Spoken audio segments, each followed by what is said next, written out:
Pronto. Joia, agora tá gravando. Continuando, né? Então, princípios do trabalho terapêutico segundo a escola estratégica. Orientação franca para o sintoma, visão dos problemas como dificuldades de interação, a visão dos problemas como uma superênfase ou uma subênfase nas dificuldades do viver cotidiano, a busca da resolução dos problemas através da substituição dos padrões de comportamento, a utilização de meios que podem parecer ilógicos para promover mudanças, o pensar pequeno, focalizando o sintoma, e a adoção de uma abordagem pragmática na terapia. Né? Abordam-se as interações e os porquês são evitados. Então, assim, é interessante isso, né? Assim, porque o foco é na interação, né? Não é, por que que você é assim? Por que que nós estamos nessa situação hoje? Não sei o quê. Não, o foco é a interação, né? É a responsabilidade atual ali pela comunicação, ok? E aí tem a escola... a psicologia sistêmica, ela tem uma outra abordagem muito importante também, que é do Minuchin, Salvador Minuchin. Para ele, a família é um sistema e um casal... A família é um sistema e o casal é um subsistema que se define em função dos limites de uma organização hierárquica. O sistema familiar diferencia-se e executa suas funções através de seus subsistemas. Então, as fronteiras de um subsistema são as regras que definem quem participa e como participa cada subsistema. E, para que o funcionamento da família seja adequado, elas devem ser nítidas. Né? Quais são as fronteiras de um subsistema? Né? Quais são as fronteiras aí de contato? Né? Seriam as regras, né, que definem quem participa, quem não participa, como participa. Né? Em algumas famílias as fronteiras são muito rígidas, em outras são muito difusas. Não tem uma separação, por exemplo, de qual que é o meu espaço, qual que é o seu espaço, qual que é o meu limite, o seu. Né?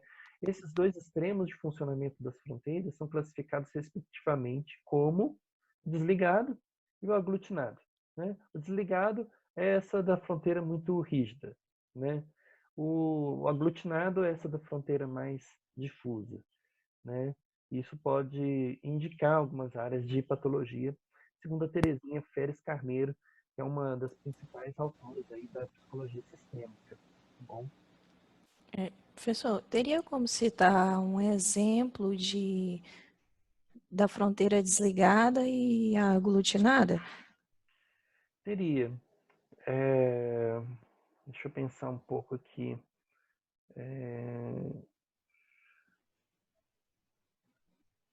Uma fronteira desligada, assim, seria aquela que as pessoas, de certa forma, elas não se implicam em nada, né? Cada um vivendo no seu mundo, né? É totalmente rígido, né?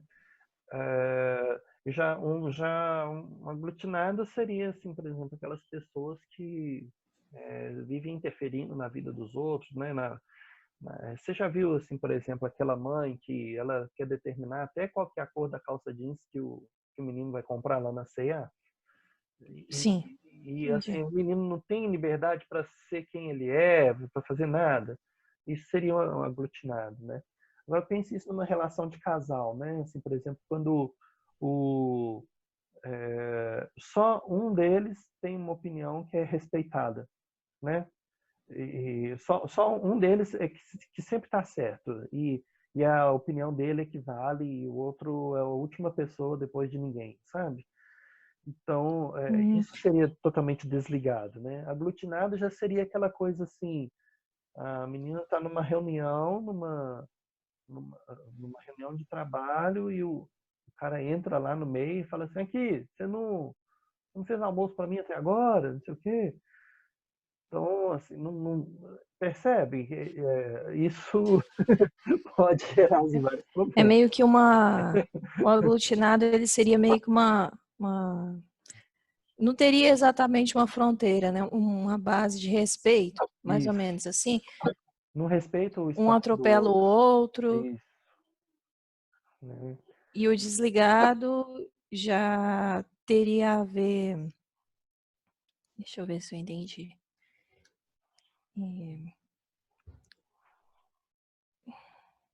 Estou pensando um exemplo.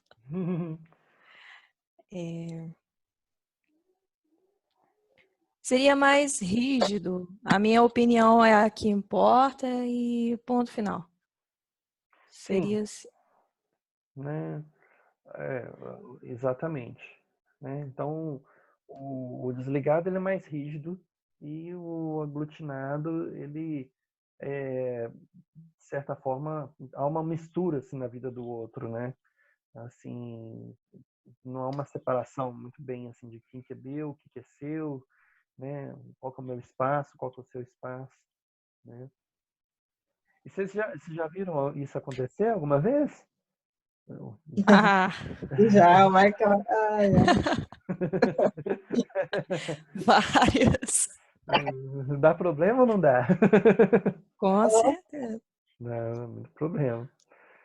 O Minuchin define a terapia estrutural de família, né, como sendo uma terapia de ação para modificar o presente e não para explorar ou interpretar o passado, né, semelhante à anterior que nós vimos, né, do Reis.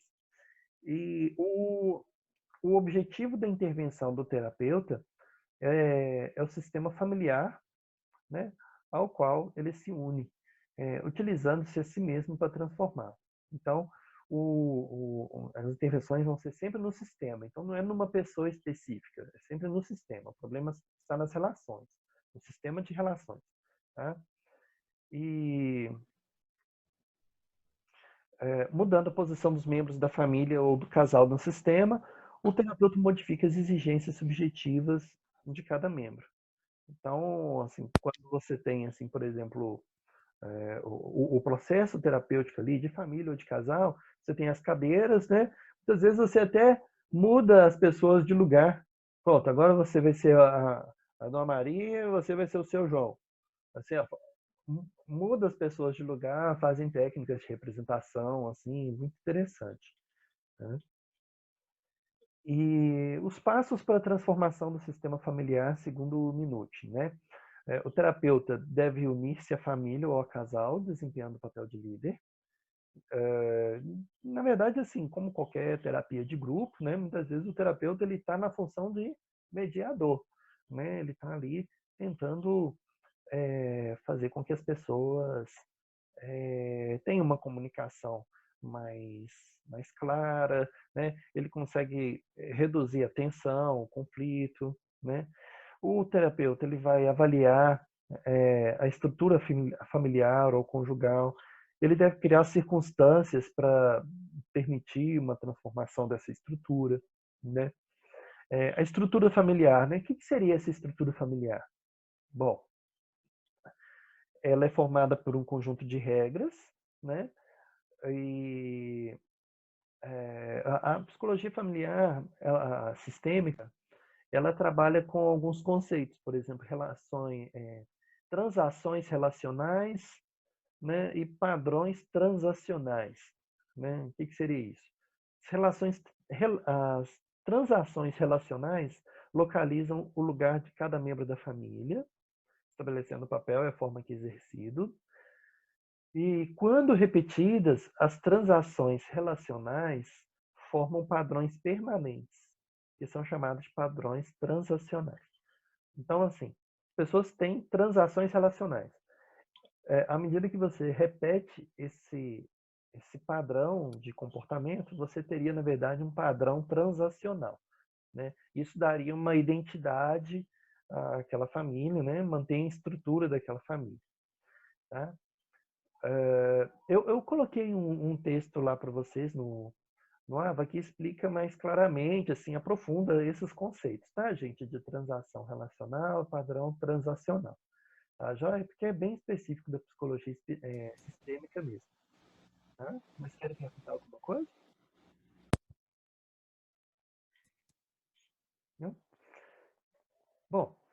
cada indivíduo aprende a se relacionar no sistema utilizando-se de regras que podem estar claramente verbalizadas ou não. Vocês conseguem me dar algum exemplo de uma regra que não é verbalizada?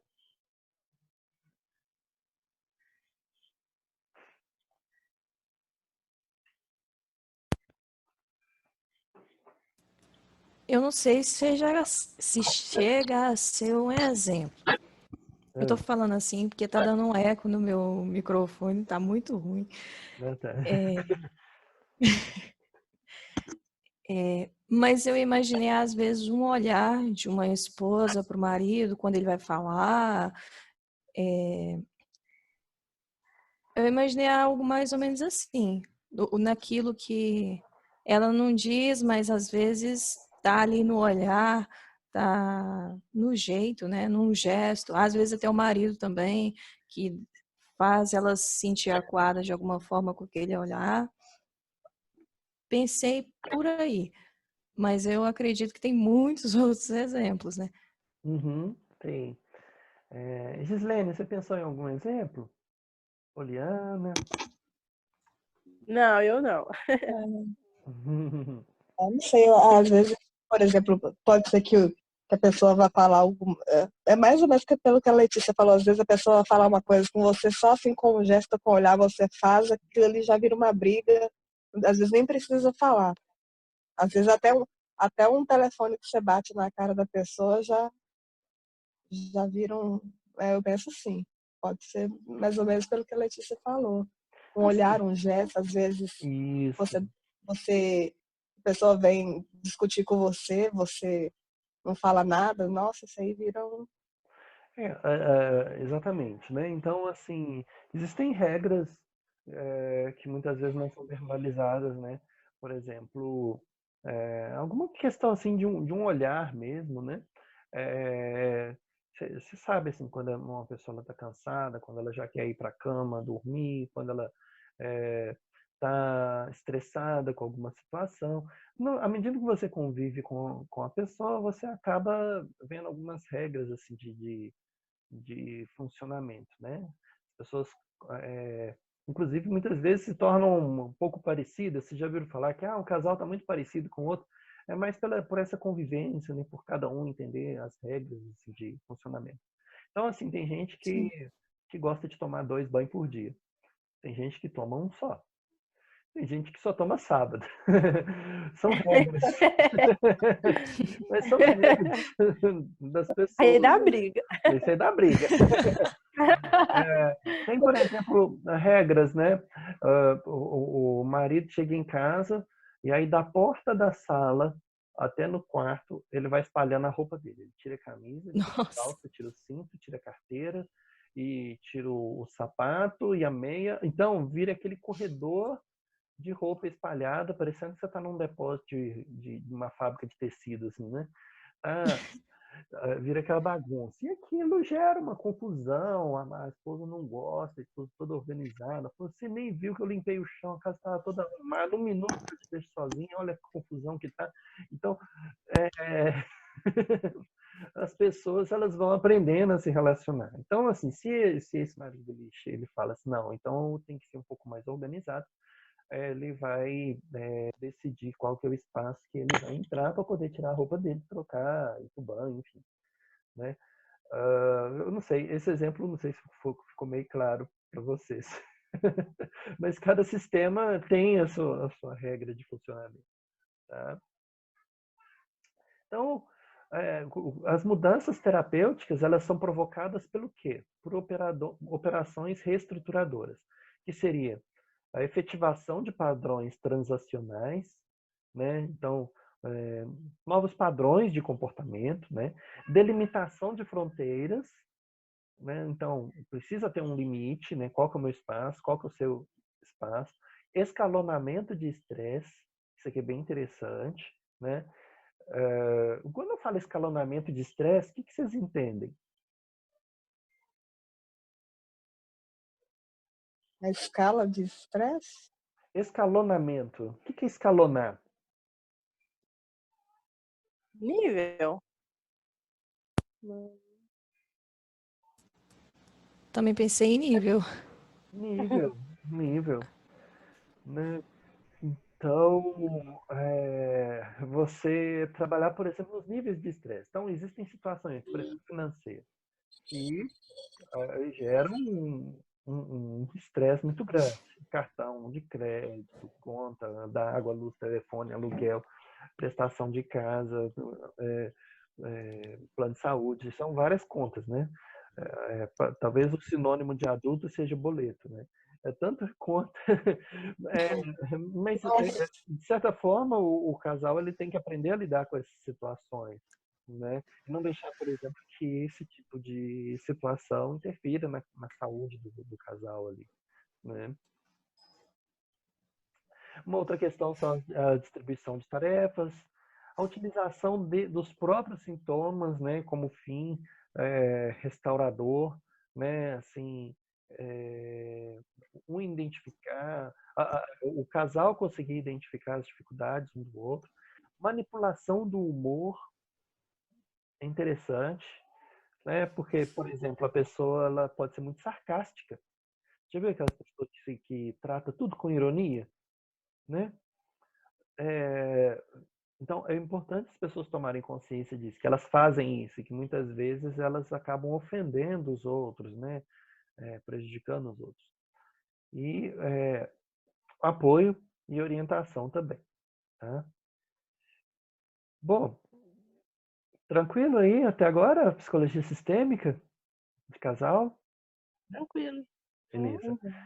Agora nós vamos ver uma que é bem diferente, né? Deixa eu ver, alguém me mandou alguma coisa no chat aqui. Pessoal, bom dia. Desligue o microfone, liga somente quando for falar. Giovânia. Oi, Giovânia, você tá aí, Giovânia?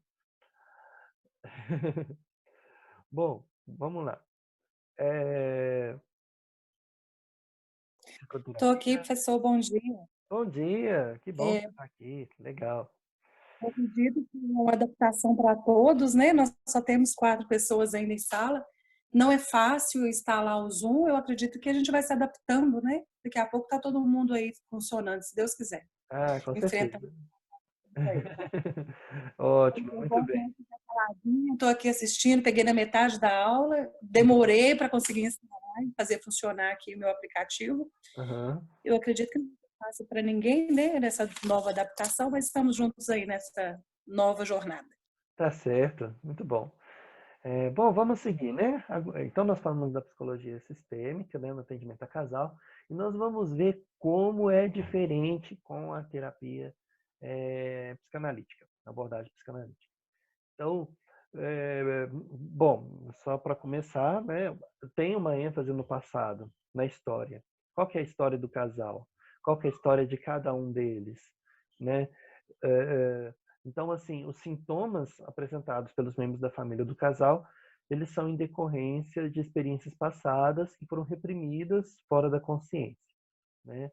Na maior parte das vezes, portanto, o método terapêutico utilizado é interpretativo e os tratamentos são de mais longa duração.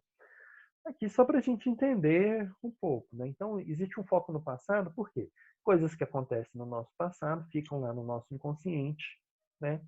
E coisas que não são resolvidas, não são bem elaboradas na infância, voltam como sintomas na idade adulta, né? Os padrões de escolha da infância que nós aprendemos afetam os padrões de escolha agora na idade adulta, né? A forma que nós lidávamos com conflitos, com leis, com regras, com traumas, com privações, sim, lá na infância, refletem a nossa maneira que lidamos com isso agora na idade adulta, né? Então, eu queria falar primeiro da questão do encontro amoroso, segundo a psicanálise, né? A paixão e a ilusão de completude. Eu tenho um livro, depois eu posso, inclusive, mostrar para vocês.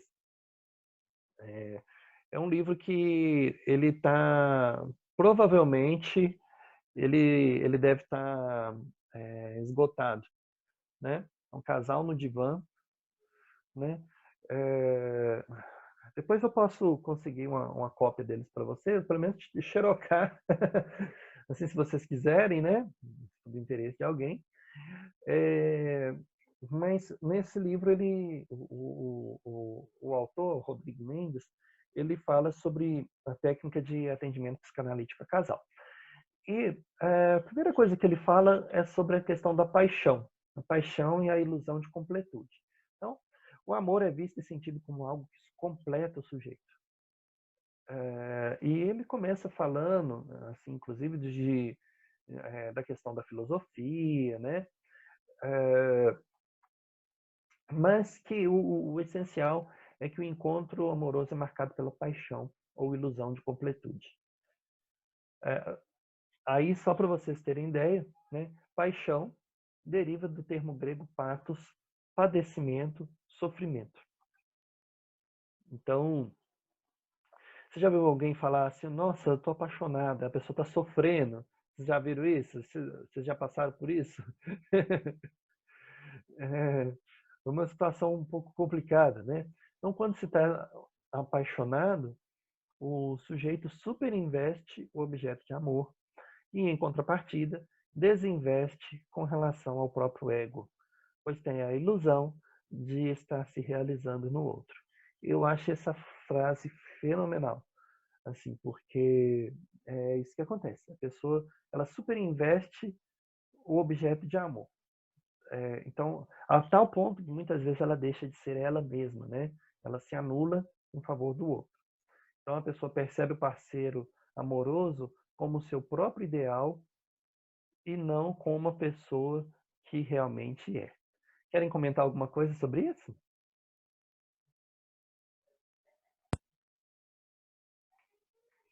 Não? Eu lembrei da aula do Adelson, de psicopatologia. Ele fala da histérica. Seria que se encaixaria aí? Sim, exatamente. Muito bem. Fala um pouquinho mais da histérica.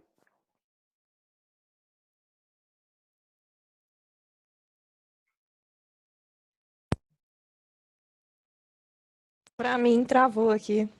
Eu não consegui Ah, tá. Fala um pegar essa pouquinho mais parte. fala um pouquinho mais da histérica. O que eu entendi é que a histérica, ela projeta uma falta no outro. Uhum.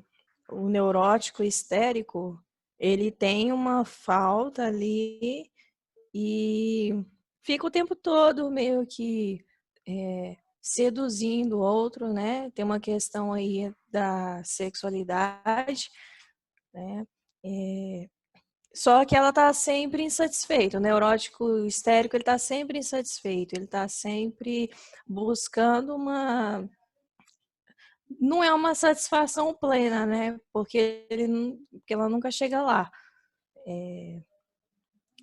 Isso que eu me lembro, assim, ele projeta no outro a falta dele, o neurótico histérico. Eu acredito que é isso. Uhum. Exatamente, né? Então, ele até dá um exemplo aqui do baile de máscaras, né?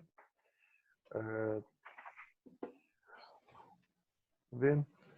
Baile de máscaras em que os sujeitos se encontram e, fascinados pela fantasia, pela presença de um do outro, bailam enamorados durante toda a festa. Cada um esculpe suas fantasias no corpo do outro e delas se torna escravo, iludido pela máscara que aparece como elemento que tampona a falta e a realidade. Nesse estado do encontro amoroso, o entusiasmo e a admiração pelo amado não têm limites. Há uma hiperidealização do outro e uma expectativa de que não existirão obstáculos para a relação. É como se o outro fosse tudo para o amante. Forte isso, né, gente? Muito. Muito. E existe um segundo momento, né, que seria o da desilusão amorosa, né? As pessoas buscam felicidade, elas buscam prazer, a satisfação das necessidades, né? Mas o princípio da realidade, né? Ele traz falta e frustração. E aí existe um soneto da separação, do Vinícius de Moraes, que eu queria ler para vocês.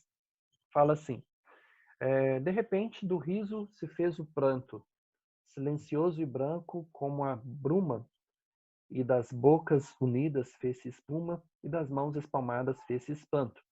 De repente da calma fez-se vento, de que dos olhos desfez a última chama, e da paixão fez-se o pressentimento, e do momento imóvel fez-se o drama.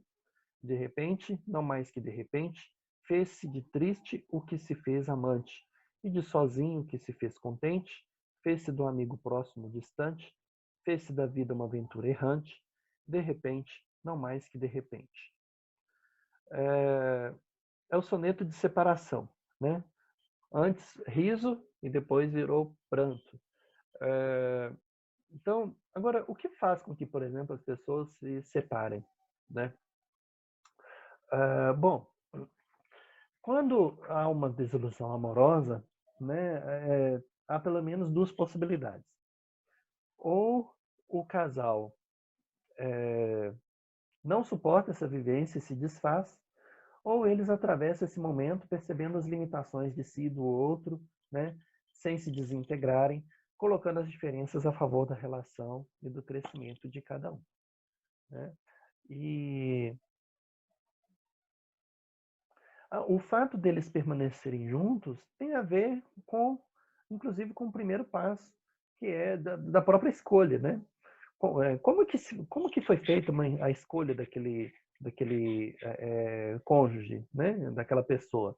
Então, o Freud afirma que as escolhas amorosas vão obedecer a um padrão de enamoramento da infância, né? O que nós somos direcionados por marcas psíquicas, né? Pelo recalcamento, pelos clichês estereotípicos, e essa repetição do vínculo objetal escapa à consciência, ou seja, vem ali do inconsciente, né? E existe um tipo de escolha, por exemplo, o tipo de escolha narcisista. Eu até comentei um pouco para vocês sobre isso. Os sujeitos procuram a si mesmos como objeto amoroso. Olha que coisa interessante. Ele quer casar com alguém igual a ele, né? Que namorar alguém igual a ele, né? A escolha não é o pai ou a mãe, mas os seus próprios eus. Eu achei interessante essa citação, porque realmente existem muitas pessoas assim que elas buscam no outro algo que é só dele, né? E para Freud, o que se ama no outro é aquilo que se quer amar em si mesmo, né? Aquilo que falta em mim é o que eu amo no outro, né?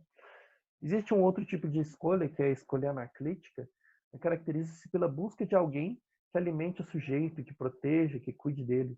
Já viu aqueles relacionamentos em que parece que o rapaz está buscando uma mãe na namorada? E ela faz tudo por ele? Vocês já viram isso? Com certeza.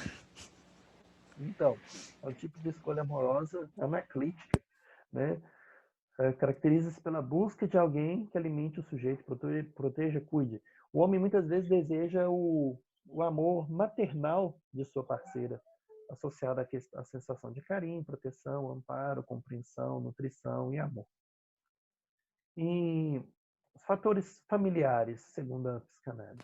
Bom, o casal é influenciado pelas vivências conscientes e inconscientes de seus antecedentes, né? E a influência seria a influência transgeracional na escolha do parceiro.